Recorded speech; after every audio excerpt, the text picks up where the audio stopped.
집 제발 함부로 사고 팔지 마세요. 우리가 부동산을 매도하고 매수할 때 어느 지역에 얼마를 주고 사고 얼마를 받고 파는지 중요합니다. 하지만 이것보다 중요한 것이 어느 시점에 사고 파는지도 굉장히 중요합니다. 사고 파는 시점을 잘못 알고 부동산을 매도하고 매수하면 세금 폭탄을 맞을 수 있습니다. 예를 들어서 한번 살펴보도록 하겠습니다. 수성구가 조정대상 지역으로 지정이 된 것은 20년 11월 20일입니다. 해제는 22년 9월 26일, 수성구 외 지역이 조정대상 지역으로 지정이 된 것은 20년 12월 18일입니다. 해제가 된 것은 22년 7월 5일입니다.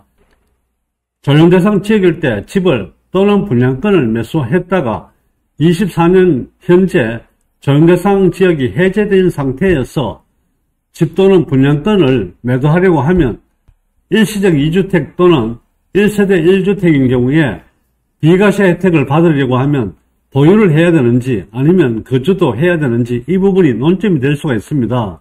수성구에서 20년 12월 1일 날 집을 매수하고 24년 10월 14일 현재 조정대상 지역이 해제된 상태에서 집을 매도하려고 할 때 거주해야 되는지 아니면 보유만 해도 되는지 이 부분이 논점이 되게 되는데, 수성구가 조정대상 지역으로 지정이 된 것은 20년 11월 20일입니다. 해제는 22년 9월 26일입니다. 조정대상 지역일 때 집을 매수를 하는 경우에는 지금 현재 조정대상 지역에서 해제가 되더라도 2년 거주 요건이 따라오게 됩니다. 2년 거주 요건을 채우지 못하게 되면 비과세 혜택을 받을 수가 없습니다. 비과세 혜택을 받을 수 있는지 없는지 여부에 따라서 양도소득세가 엄청나게 달라질 수 있기 때문에 이 점 주의하셔야 됩니다. 조정대상 지역일 때 분양권을 취득을 했다가 지금 현재 조정대상 지역이 해제된 상태에서 건물이 안 공된 상태에서 이 건물을 매도를 하려고 하면 분양권 상태에서 매수한 경우에는 조정대상 지역 상관없이 거주 요건이 없고 보유만 해도 비과세 혜택을 받을 수 있습니다. 이처럼 어느 시점에 사고 어느 시점에 파는지에 따라서 양도소득세 부분이 굉장히 차이가 많이 날 수 있기 때문에 이 점 주의하셔야 되겠습니다. 여기서 우리가 하나만 더 짚고 넘어간다면 분양권을 들 수 있는데 분양권은 굉장히 조심해야 됩니다. 분양권 취득 당시에 주택이 세 채가 있었습니다. 세 채가 있는 경우에 한 채를 더 취득하면 취득세가 12%가 되겠습니다.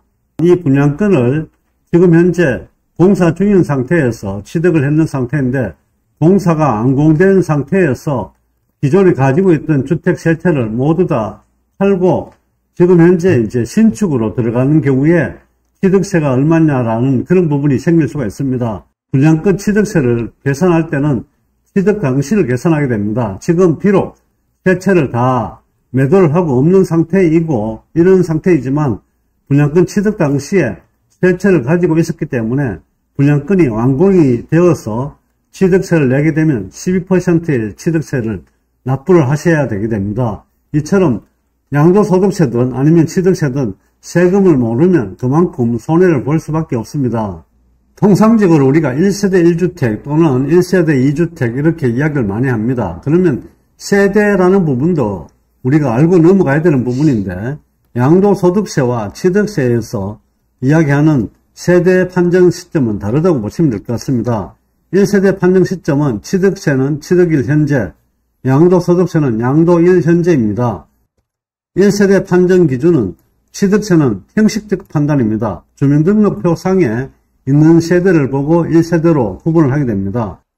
양도소득세는 실질 판단 원칙에 의해서 동일한 주소에서 생계를 같이 하게 되면 1세대로 구분을 하게 됩니다. 1세대의 요건을 조금 더 살펴보면 가족이라는 개념을 볼 수가 있는데 거주자와 그 배우자의 직계 존비성 및 형제 자매를 말한다고 되어 있습니다.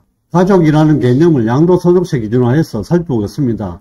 내가 있을 거고 배우자가 있습니다. 여기에 자녀가 있을 테고 나의 부모님 그리고 배우자의 부모님이 계실 것입니다. 그리고 배우자의 형제 자매, 나의 형제 자매 이렇게는 가족으로 볼 수가 있습니다. 여기에서 주의하셔야 될 점은 형제 자매의 배우자 또는 배우자의 형제 자매의 배우자가 있을 수 있습니다. 이럴 경우에 형제 자매의 배우자와 배우자의 형제 자매의 배우자는 가족의 범위 내에 들어가지 않습니다. 이 점 참고하시면 될 것 같습니다.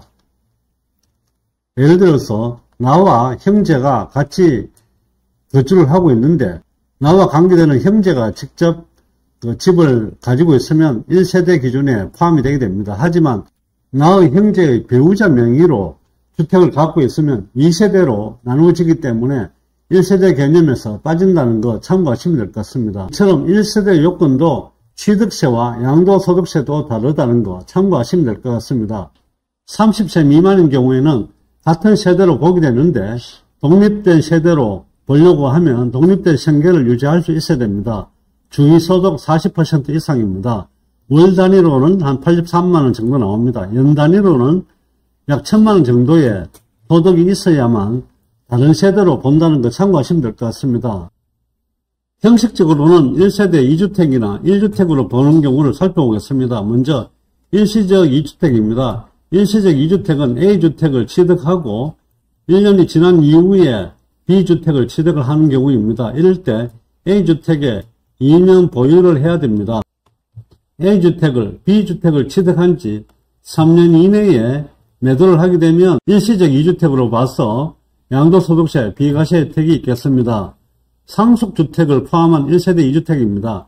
기존에 주택을 하나 가지고 있는 상태에서 상속주택을 받은 경우에는 A주택을 양도하는 경우에 비과세 혜택을 볼 수가 있습니다. 이 기간은 상관없이 언제든지 팔 수 있습니다. 하지만 상속주택을 먼저 취득한 상태에서 A주택을 취득을 하게 되면 이때는 A주택에 대해서 비과세 혜택을 받으실 수 없습니다. 동거복량과 혼인합가에 대한 일시적 2주택 살펴보겠습니다.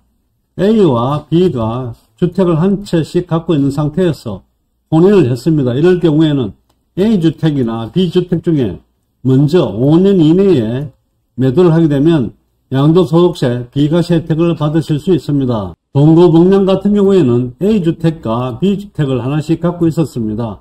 A가 B를 복량하기 위해서 합가하는 경우입니다. 이럴 경우에는 A주택이나 B주택 중 어떤 걸 하나를 10년 이내에 매도를 하게 되면 비과세 혜택을 받으실 수가 있습니다. 이때 동거복량에 관계되는 양도소득세 나이는 60세가 되겠습니다. 참고로 취득세에서는 동거복량에 관계되는 나이는 65세가 되겠습니다. 오늘은 세금 관련 내용으로 해서 영상을 올렸습니다. 아주 기본적인 내용으로 말씀을 드렸는데 우리가 집을 사고 팔 때 금액을 얼마 정도 조정한다 이런 부분들도 중요하지만 어느 시점에 샀고 어느 시점에 파는지도 굉장히 중요하다는 거 참고하셔서 집을 매수하시는 것이 좋을 것 같습니다.